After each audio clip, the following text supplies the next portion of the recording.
Hey everyone, welcome back to section 3. I hope you've enjoyed everything so far, and let's get right into it. Section 3, before you leave. These are last minute things you may forget, and it'll make it very stressful when you're on the airplane and you notice you forgot these things. And you don't want to be stressed on the airplane. You want to be sleeping, or you want to be getting ready and getting excited. So let's go over a few of these things. First thing, I have forgotten this before, and it did not go well. If you're leaving for a period of time more than 2 weeks, you need to put your mail on hold.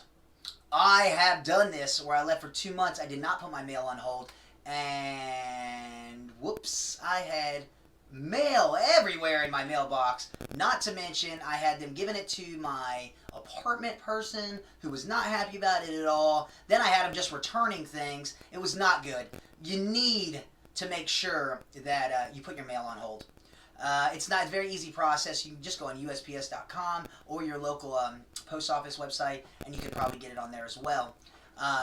One cool thing that I've learned, if you're a P.O. Box person like myself, so they didn't. A lot of people don't know this, but the P.O. boxes come in different sizes, right? You know, small, medium, large, and everyone thinks, oh, if I'm gone for a while, I need the large one. No, you don't. The cool thing about a P.O. box is, no matter what size P.O. box you have, they can't send your mail back. It's like one of those rules I didn't know about. I can't remember how I found it. I think I read it like on something, and then I verified and made sure it is 100% accurate, and I've done it, so I know it's accurate.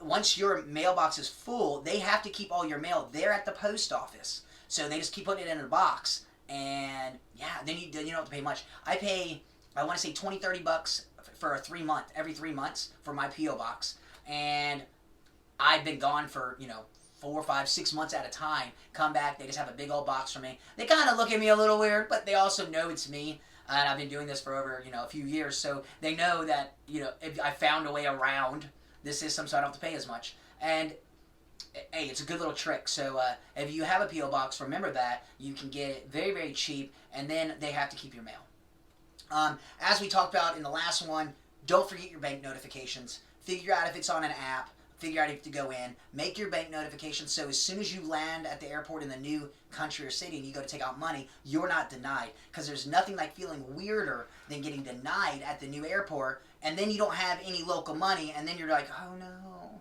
what do I do? This again is why I generally carry 20 euros or 20 US dollars in a little part of my my passport holder. I always carry 20 and 20 just in case this happens, because it has happened when I put in my notifications. So also don't think because you put in notifications there's no way this is gonna happen, because it's happened to me several times and it's very annoying.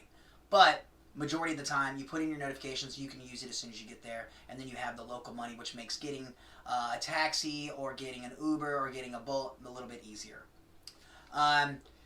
Next thing is, this is kind of one of those things that some people do, some people don't. It really depends on how big your house is and whatnot as well.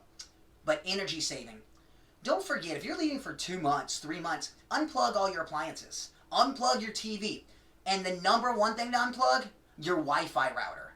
Because I know personally, I have left the country for 2 or 3 months, and my Wi-Fi, and then I have a friend that works for one of the cable companies, and he said my Wi-Fi, like my actual thing, was being used the whole time. So it was kind of weird. I don't really know how he knew that, or how he could even look that up. But he was telling me that there was action, like it was being used. So that means somebody else was, hotspotting me or whatnot, which is already weird because I have pretty good passwords, I thought. But remember, if you just unplug these things, then it can't happen. So unplugging all these little things can not only save you money, but it can also protect you, because then you don't have to worry about someone getting into your system, and like a lot of us are always worried about in today's society, because it's a technological society. It's very interesting. You need to be careful for a lot of these things. But unplugging your air conditioning, all your appliances, your Wi-Fi, these are just things. Remember, put it on the list. Just do it, so then you save some cash. Conquering the language barrier. This isn't going to be done. So I'm not even going to lie to you and tell you, oh, you know what, if you do this, this, and this, step 1, 2, and 3, you'll be an expert at a language. Because that's complete baloney. Total baloney. However, there are ways that you can definitely do some things. So, how can you learn some of these phrases? So there's quite a few. There's Babbel, BABBEL, I believe, and then Duolingo. So these are two apps that you can download. They have free trials, and then they have a free version, I believe, in both of them, where you can learn some words.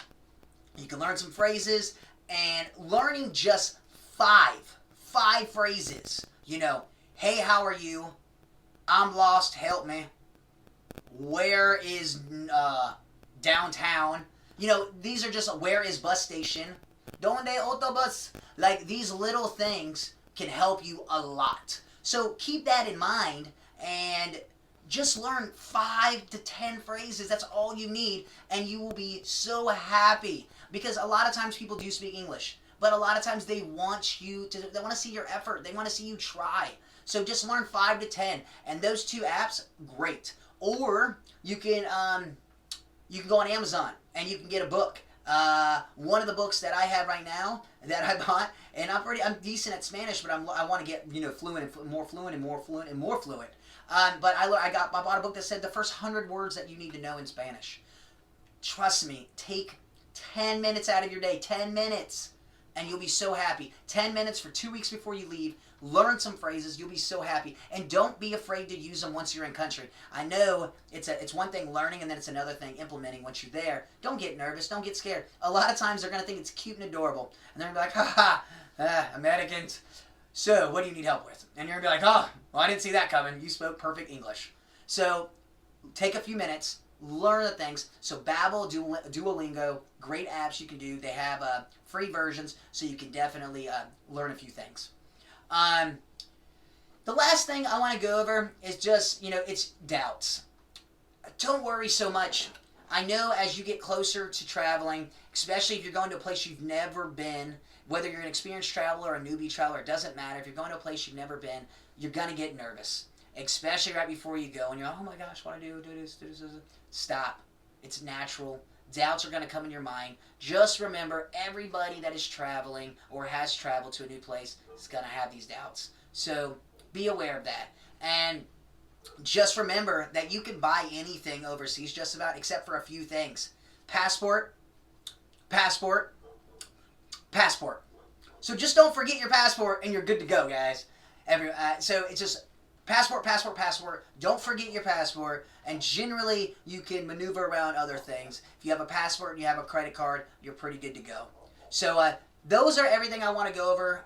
I want to go over their last minute stuff. So stay tuned for section 4. It's a good one. It's about arriving in the new city that you're going to be at. So stay tuned, and we're going to get into that next.